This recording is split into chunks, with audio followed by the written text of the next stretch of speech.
कन्यादान फक्त एक विधी नसतो, ते असतं बापाच्या काळजाचा एक तुकडा काढून देणं. जिच्या हसण्याने घर गजबजलेलं असतं तिला आता तू तिथली झालीस असं म्हणणं अवघड असतं. ती जाते तेव्हा फक्त एक खोली रिकामी होते, पण तिच्या नावाने लागलेली सवय मात्र सगळीकडे रेंगाळते. देणारा स्वतःला सावरतो कारण तिचा हात सोडताना त्याला कमजोर होता येत नाही.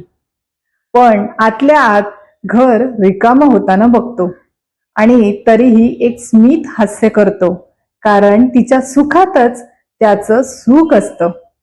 घेणाऱ्याला कदाचित हे कधीच कळणार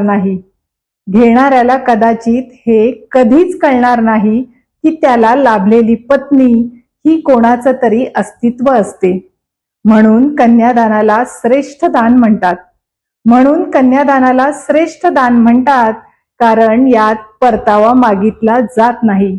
फक्त तिला जपशील एवढीच अपेक्षा